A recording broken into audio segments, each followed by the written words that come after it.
Question number 31 है, a body of mass 2 kg is lifted to a height of 5 metre, the work done against gravity is. 2 kg के पिंड को 5 metre की ऊंचाई तक उठाया जाता है, गुरुत्व के विरुद्ध किया गया कार्य है।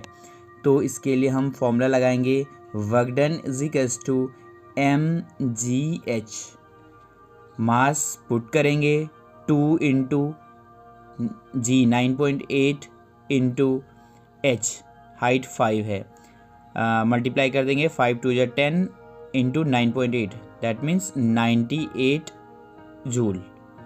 98 joule. Option number C is correct. अगला क्वेश्चन है question number 31, in an inelastic collision which of the following is conserved. अप्रत्यास्थ संघट में निम्नलिखित में से कौन संरक्षित रहता है। तो इसमें आपका केवल momentum, option number B is correct, केवल संवेग संरक्षित रहता है। अगर इलास्टिक कोलिजन होता तो उसमें आपका बोथ काइनेटिक एंड मोमेंटम दोनों संरक्षित रहते, लेकिन यहाँ पे इनइलास्टिक कोलिजन है। अगला क्वेश्चन है question number 33, the potential energy of a body at height h above the ground is mgh, this is a valid when.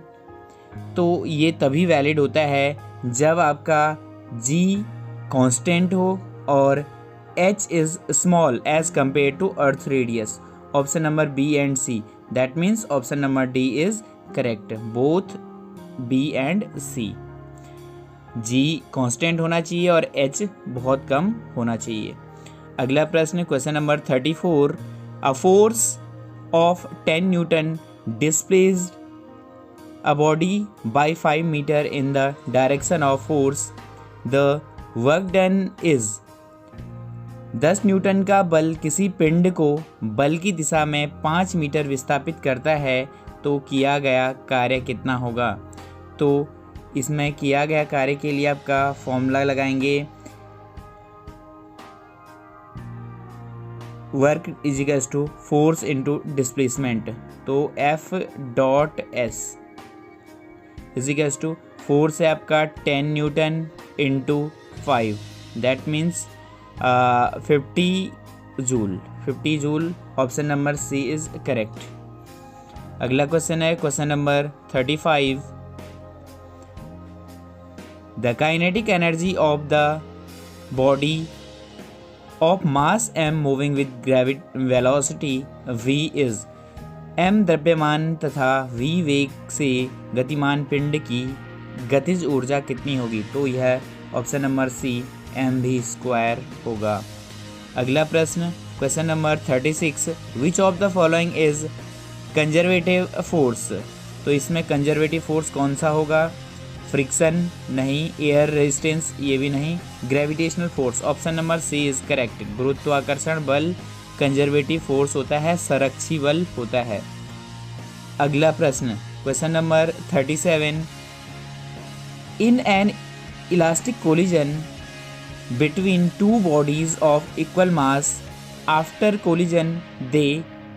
समान द्रव्यमान वाले दो पिंडों के प्रत्यास्थ संघट के बाद वे exchange velocities, option number B, वेगों की अदला बदली कर लेते हैं।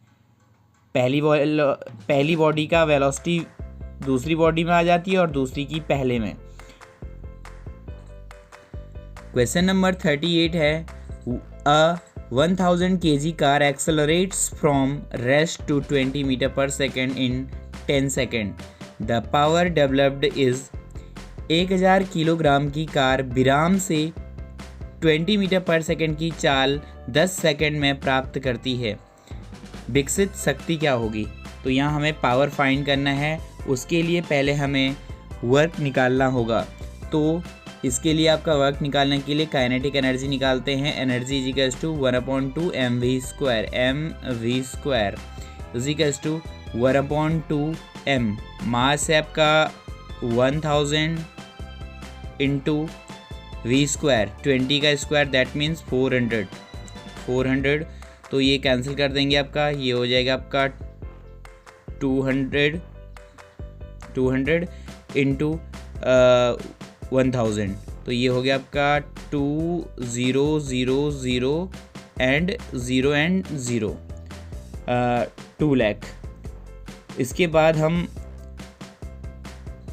हमें निकालना है पावर, तो पावर इज इक्वल्स टू आपका फॉर्मूला होता है, पावर का formula P is equals to W/T। तो पावर हमारा वर्क डन हमारा आया 20000 एंड 0 अपॉन 10 सेकेंड, 0 से 0 कैंसिल, तो यहाँ पे आपका हमारा आंसर आ गया 20,000 वाट। तो इसको हम आपका किलोवाट में लिखेंगे, तो ये हो जाएगा 20 kilowatt. Option number A is correct, 20 kilowatt option is correct. अगला question number 39, a body is moved along a closed loop in a conservative force field, the net work done is. किसी संरक्षी बल क्षेत्र में किसी पिंड को एक लूप में विस्थापित किया जाता है, कुल किया गया कार्य है, तो कुल किया गया कार्य 0 होगा, 0 होगा। Option number C is correct. अगला question number 40, the expression for power in terms of force and velocity, तो यह फॉर्मूला होता है, option number B is correct, F.V। Power is equals to होता है आपका F.V।